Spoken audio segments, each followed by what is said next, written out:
Good evening and welcome to another show of Harmonics. As you know, we're worldwide.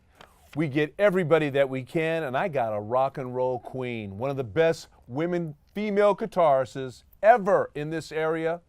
I got Lynn Kilcourse. How are you, baby? You look great. You're rocking, man. You got hearts.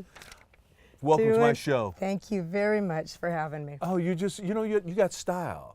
Thank you. You got style, man. You got that radiant smile, everything going on like that. But I'm going to ask you one little favor. Okay. Because I want you got the love on your face. Right. Could you just take them off right now, and then everybody could really see how beautiful you are, a rocker, and then we'll put them on later at the end. Is that okay, or you want to keep them on? That's okay. Okay. I said I'd be brave here today. Yeah. So, I'm going to talk about your life. Okay. Okay. So I'm going to get right to the beginning. All right. When did you actually, knew that the guitar was yours, or when did you really first start playing? I didn't know that I was going to do it. Actually, my older brother was really into music, and he told my mom he thought I should play music. The decision was made for me.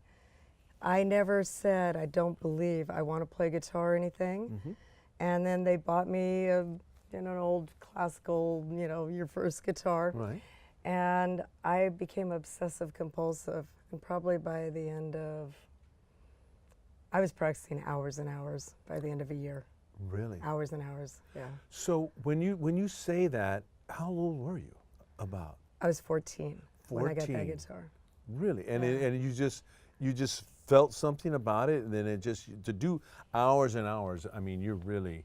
I was OCD. I just, from the get-go, I started playing it, and I was like, I wanted to be the next female Jimmy Page. Wow. Yeah. So you got into that. You just said something there. I had the luxury to see Jimmy Page twice with Led Zeppelin, the original Led Zeppelin. Who were some of your guitar influences at that time, and moving upstream with that? Who did you really like and listening to? Jeff Beck, which I'm going to jam night tonight. I'm going to be playing some Jeff Beck. Mm-hmm. Jimmy Page, Jimi Hendrix. Of course. All those guys. Mm-hmm. But you know what? Can I throw out a local person? Of course. Okay, locally, this dude really shaped my playing, or I would like to think he inspired me greatly, was Steph Barnes.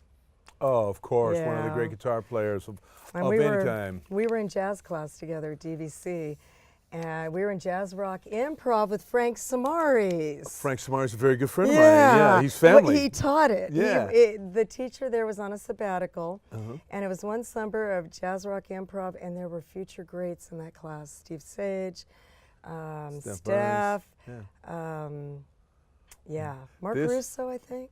This is real wild, because she told me before she even got on that she had watched a lot of our shows, and then she obviously must have watched Frank.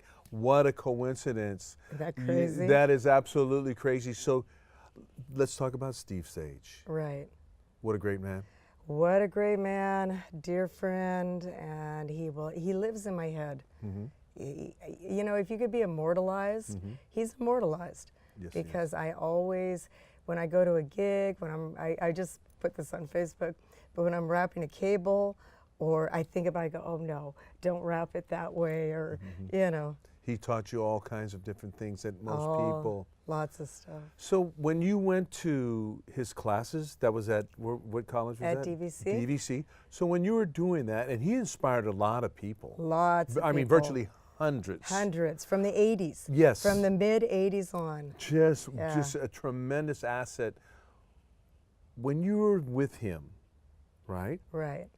And just doing whatever you do, were you guys just like doing scales, arpeggios? How was his teaching technique, and how did you grasp onto that? It was a blast. We had about 23 bands. You would go into the class and you'd all form bands. So that's how, and you could choose your genre. You could figure out, and then you'd network and find out people that wanted to do your genre. And that's how No Control was formed. So there'd be like 23 bands in there. And you'd have to go up every week. All the bands would go up on the bandstand, and all the musicians in the class would watch everybody go. And he would sit here right in front like this in his director's chair. Yeah. That's wonderful. And if your band, things weren't going right, you got the this or the that. Oh, and that really? meant cease and desist immediately. And then you have to go sit down, and then the You next goes, band? you walked off the bandstand with your tail tucked, and the next band came on. So I'm gonna pull out another name that you might have jammed with. So you did Steph Barnes. Did you ever Right. get to jam with him? You guys jammed in the same band, or was No, he invited me to jam with him several times, but I was so in awe. I never did it. Now, the Stevie Keys. You know Stevie Keys? No. He also is a disciple of Steve Sage also. And when Steve died, I think he passed about 2 years ago. Oh, 3 wait a years? minute, wait. Cephala. You played with Hayes X with Johnny Gunn in there? Yeah. Or not Hayes X, Wait, it was... wait. If I'm thinking of the same keyboard player, his last name was Cephala, and he passed away a few years ago. Amazing keyboard player. Really good. And then Frank Martin. Yes. Yep. So we have a lot of connections. It's really cool. What about the dude? Who is the dude in your school? Tell me about that. The dude. So Steve had us one time, we were all in class, and all the bands had to go up on the bandstand, and he lined us up, and he said, now I want you all to turn around and look at the person in your band that is the dude. He goes, there's always one person that's the dude. And everybody in my band, we were fairly new, but everybody in my band turned around and looked at me, and I went, I'm not the dude. I don't want to be the dude. But yeah, I got elected to be the dude. So when he gave your assignments, and I know that he was a big part of your life, when he gave you homework assignments or theory or whatever, what was it basically? I mean, it wasn't just about always performing or improv. What did he give you to expand your horizon, your musical landscape in music? He was incredible. A lot of it was really live performance. It was really us being accountable to being a band. We went out and played shows. We played the Empress Theater. We played shows. So we played the Friday night car shows, Martinez, a lot of shows. So you had to be accountable to the music. But when we were in class, he would show us videos. He'd get up and like give examples, play and stuff. And yeah, some of the great videos he showed us that I still carry with me are Muscle Shoals. Oh, yes. The Wrecking Crew. Of We went out course. and saw the Wrecking Crew. Oh, my goodness. Amazing. You're so lucky. Amazing. So lucky. Yeah, Yes. the Wrecking Crew, 20 Feet from Stardom, I think. And those movies for a musician are so rich. They're timeless. Timeless, I rich. love how you just said the word rich, because you know what? You've got to look at the past to know your future or even your present day, because those guys the Wrecking Crew. Amazing. Amazing. Like Glenn Campbell. Yes. Glenn Campbell, absolutely amazing Phenom. what he did. Yes. People don't understand. People don't know all They he think he's did. just the A rhinestone singer. cowboy, Yeah. No, he was. He, And he died tragically also, Yeah. It's just, oh my goodness. So amazing stuff. So you guys basically do, that's how to make yourself, you free your soul when you're doing it live anyhow, We did live performance in class. He chewed us up in class. He supported you in class. I mean, he was honest. Oh, yes. So when you went out to do a gig, and he taught us how to go get up and off a stage the way musicians should. So like recently I did a thing where we were playing with multiple bands. Multiple bands have to know. It was at our place. Okay. Yeah, we did. Great little venue. Yeah, we did No Control play for 2 hours, then we brought up a bunch of jammers. But it was organized and everybody went on and off the way professionally. Right. The right way. And see, so that's another thing. You see, you look totally your part. In modern day times, what you're dressed right now, this is how you look. You have a stage persona from another person who performs. You have that, and it's really nice, and it's nice to see that instead of just people just like coming up and being slob. You have to be different than just your audience. You have to have a little mystique. You know what I mean? Ooh, I got another Steve story for you. You know, tell me. Steve told us when we were first in the class, because we were in a long time. Our band was one of the longest alumni bands for the class. We were in over 10 years. Jeez, But so yeah, but in the very start, he told us, he goes, if you can't, in your band clothes, if you can't walk into your local Safeway and feel uncomfortable, you're not dressed right. Thank you. That's a Steve story.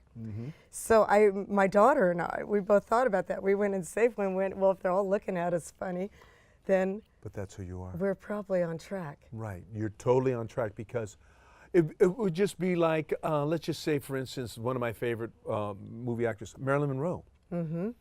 Where she walked in, you knew that was Marilyn Monroe. Right.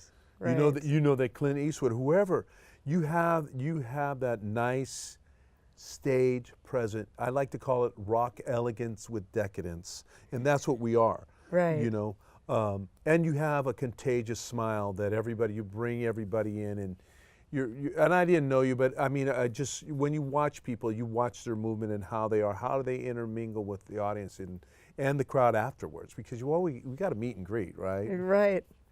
So I'm going to take another channel. I'm going to talk to you of your guitars of choice. So, yeah, look at you. Tell the audience, what do you really like? Tell me about some of your guitars that you're using right now. Well, what I play now, 99.9% of the time, this pains me a little bit to say this, is my Fender Blackie Strat. Okay. Now, I love that guitar. It pulled me away from a lifetime of playing Gibsons. So that's heavy to say. Yes. I've owned every Gibson, I think. I've owned Standards, Customs. I haven't owned an SG, and I'd love to own an SG. That's on my hit list. Okay. But I have a '57 Les Paul Jr. And I've had the Royalty. I've had the Flying V's. I've had the double neck, the 6-string, 12-string. So what was that like? I mean, because you're kind of tiny. It was heavy. I played a whole show. I was in a band with my ex-husband. Right. And he said, you're going to play that one. And by the end of the show, I thought my back was going to break. Wow. They're heavy. They're really heavy. Really heavy. I'm a lefty. I'm a scratch player. So because my guitar player, Derek Mushrow of Blue Voodoo, I mean, I'm the lyricist and the front man. But you have, them are your choices. Now, how do you take care of them?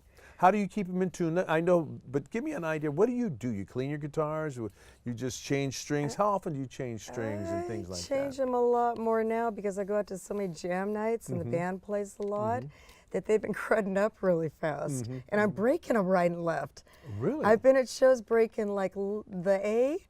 Really? And I'm like, how do you break an A? How do you break it? And I broke my A and D like 2 shows in a row. And I'm like, first the A, then the D, one show. Next show I broke the A again. I'm like, how do you do that? Are you a hard picker, or are you up and down, I'm pretty heavy, yeah, because we're a hard classic rock band. We do classic rock, but kind of adrenaline style, kind of in your face.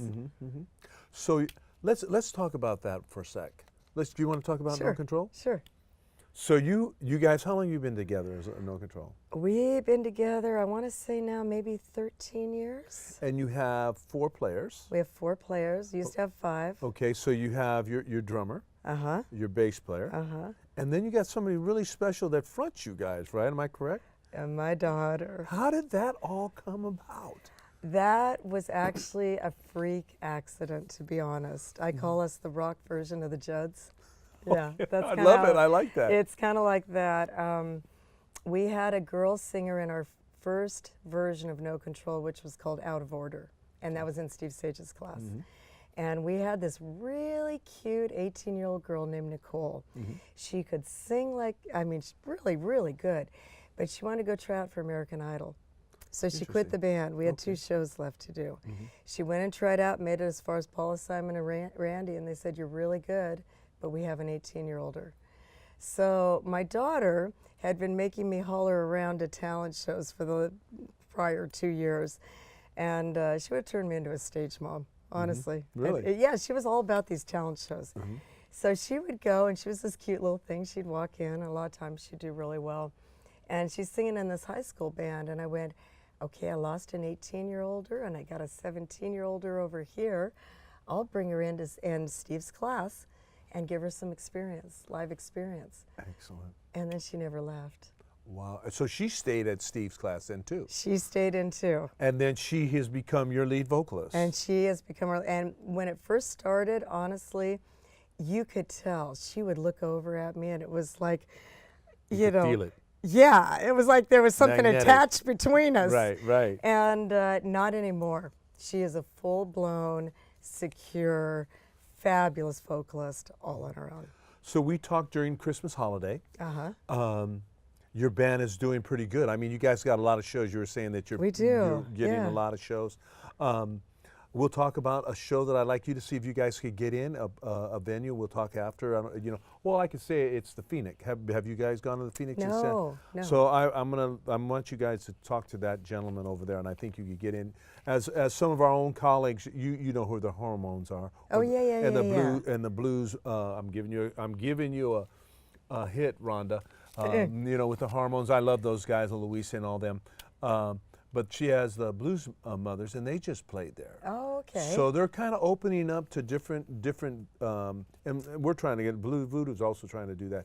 But I think your band would be really good to go in there. And I think it's just kind of really cool to do that. No, that would be good for us because we're going to be playing the Roundup on the 24th this month. And that's the first time we've played in Lafayette. So we're bridging our way. You have to. In fact, Steve Sage used to say, you got to get out of Contra Costa. Yeah. You can't just play in Contra Costa. So we're trying to get over the bridge. Right. And get into. Right. So, you know, and that's actually a fact. You got to move. And it's really tough because really in many ways, people go, well, you're dinosaurs. I go, not if you play good music. Right. If you play good music, you play anywhere. It's just sad that the venues are not as much as they used to be. Not like they used to be, but I like the ones that we play at. They're I like the vibe of the closeness. So we did a concert for Danielle. Right. That was a very successful situation. That was great. That was a great day, great cause. Great, no egos. No. Everybody was all happy. I wanted to meet her, and I was about 6 inches away from her, and I was just going to say, Lynn, my name is Gregory Correa. I'm a TV host, but I'm getting ready to go on, but I need to talk to you because I want you on my show. And then somebody called backstage or wherever we were at when we were outside. Yeah. But you've done a lot. People really like No Control. They really liked it. But I hear that you are getting ready to jump into something that you normally wouldn't jump into. Yeah. A cover band. I'm doing, well. Or is it a cover band or what is it? We're a cover band. Okay. But I'm proud of the fact that we're old school cover in the sense that my bass player will say this. He'll go, Lynn Kilcourse is Billy Gibbons. Lynn Kilcourse is Eddie Van Halen. So whenever I play a song by, you know, all these different artists we cover, I try to absorb their flavor for that moment. Excellent. And I'm proud of that. Sure. I change a lot of gears, and so I play sure slide, I finger pick, I do all kinds of stuff. But I said, I'm going to do something. I said I wasn't going to do a second band. I wasn't going to do this kind of band. I'm doing a tribute band.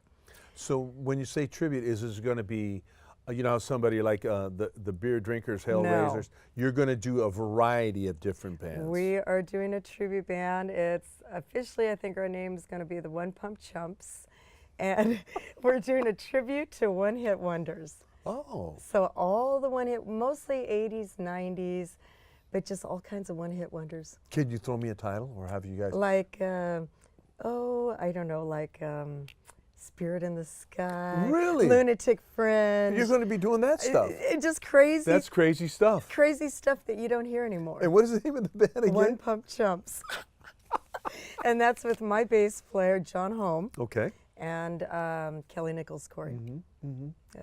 So it's going to be a three-piece or 4. And who's going to be singing? Kelly and my bass player Chris will both be singing. Wow. And it'll be a trio basically. But that's kind of what No Control is. Right. It's a trio with 2 vocalists. Now, for you, when you're doing that, and because there's a lot of work when you're just the only guitarist. Yeah. You're really, you're like a lumberjack, man. You got, Oh, yeah. you're really cutting wood there. So you talked about Jeff Beck. Right. Jeff Beck's one of my favorite players. I love Jeff Beck. Billy Gibbons, you also talked about Billy Right. Gibbons. Billy Gibbons was just up with Greg Golden in his bizarre guitar playing. Right. Right. When you listen to a guitarist, Gretchen Min. Then also she plays with. Yes. So when you see another woman, what do you think of that? Because you have been doing it a long time. When you see another woman shredding, what do you think? I am very. Oh, this is ruthless. I'm very biased. I grew up. I didn't follow female guitarists when I was learning. I followed all males. And I followed people that I thought at the time were the most impressive ones, And so my bar is high. A female guitarist has got to shred. If they don't shred, I just can't go there. I'm harsher in females than I am males. I like that. I even far. seen that little bit of an evilness when she said that. I am. I like that. I'm harsher because I'm hard. The reason is because I'm hard on myself. I always put my good. bar at, I wanted to play as good as any guy out there that I ever saw because I sat on the sidelines a lot as a female guitarist. Right. I played back in the day when it wasn't. We hardly see You didn't any females. exactly. And that's what's so beautiful about this scene. That's what's so wonderful about you. Because when you get up there, girlfriend, I'm going like, damn. And I'm just watching from afar. So I'm gonna. There's probably a lot of favorite songs that you like to do, but we talked a few. I'm gonna throw some groups at you, okay? Zeppelin. Just give me one that you really like. This one song. I know there's. I know the Rover.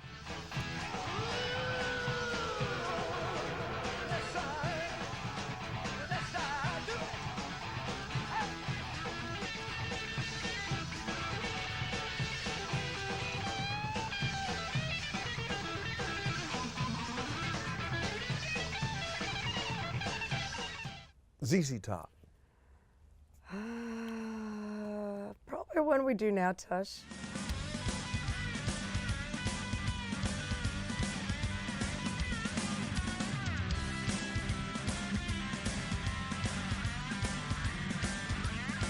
Because you mentioned Jeff Barnes. Jeff Barnes was with Y&T. Steph. Steph, yeah. So Yeah. he was with Y&T for a while. I got to see them a few times and knew those guys. I go back like 40-something years. Y&T. So, what song when Steph when he was there? Steph, when he was there, what one do you like? You know what? The stuff Steph did, like Steph played with Alice too. Oh, I mean, he did some. I he loved. plays with Huey. I loved him with Alice. I mean, that was some of my favorite stuff. But I love Steph and his fusion. I have a jazz bone. I have a fusion jazz bone. So if I go out of the rock realm, then my favorite guitarists become Tommy Emmanuel, Frank Gambale, Scott Henderson, So you Guthrie Govan. Yeah. So you actually do those guys too? I can't play that stuff, but I understand it to a degree. I understand the theory to a degree. I just don't play it enough to where I'd feel free to get up and jam on it. Typical day for Lynn. You get up in the morning. I know you teach. Right. What do you normally do when you actually grab a guitar? And what do you start doing? Exercises, or you just? No, not anymore. I just play music. I play lots of music, and I've been writing. I actually wrote a song that it's kind of finished. I need to put it out there because I kind of finally finished one all the way. There's a picture of you that I've seen of you.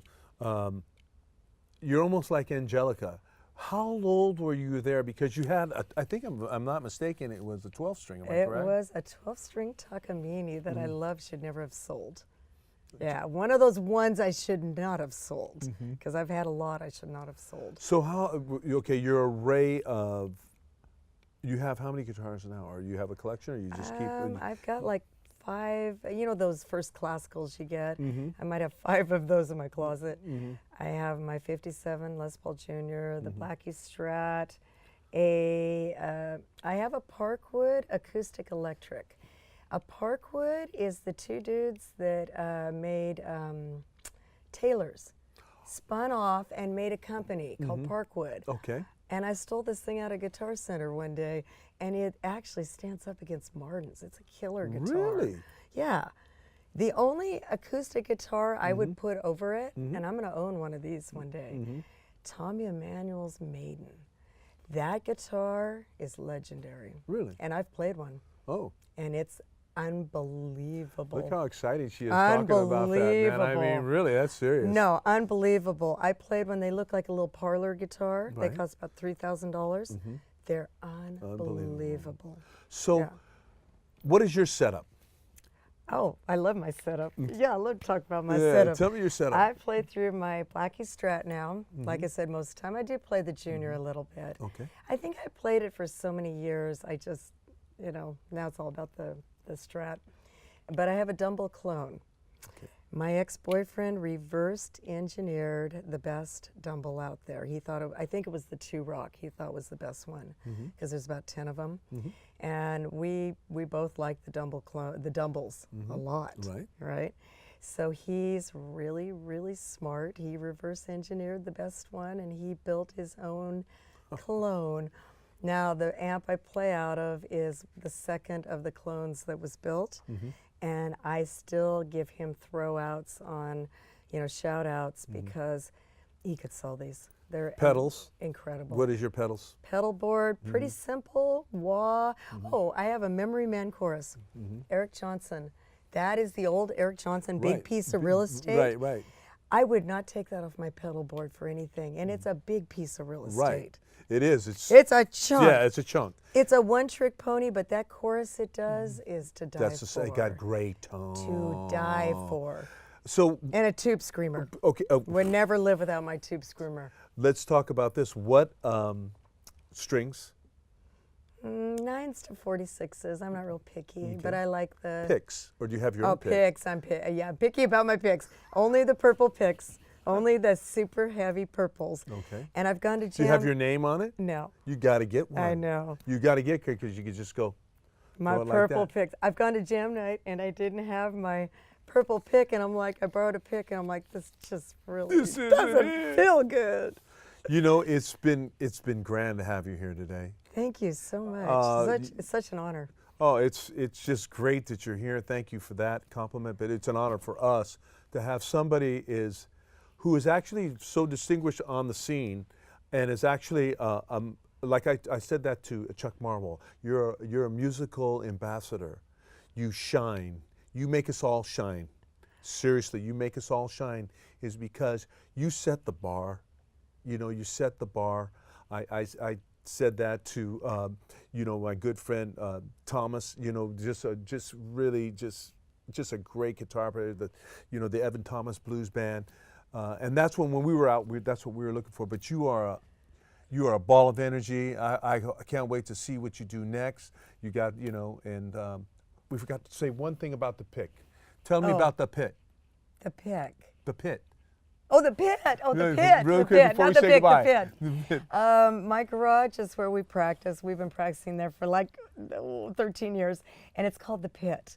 And the pit is very pitty. It's very pitty, but it has so much atmosphere. So we welcome people into the pit. We tell them to beware a little bit, you know. Right. But the pit is the pit. It's epic, and that's where we practice. So right now, as we getting ready to say goodbye, I'm gonna ask her to put back on her shades, because they're loving. My stage name is Gregory Love, and I love all our people. But what we actually do when we end, we give a shout out. I want to thank everybody for watching the show, making it one of the most popular shows in independent TV. I'd like to thank Lynn coming on my show, because she's a badass. She's a great guitar player. Go see their band called No Control. They're excellent. And right now, we're going to give love to you, and we're going to give you a kiss. We love you all. You want to say anything next? No, it's all good.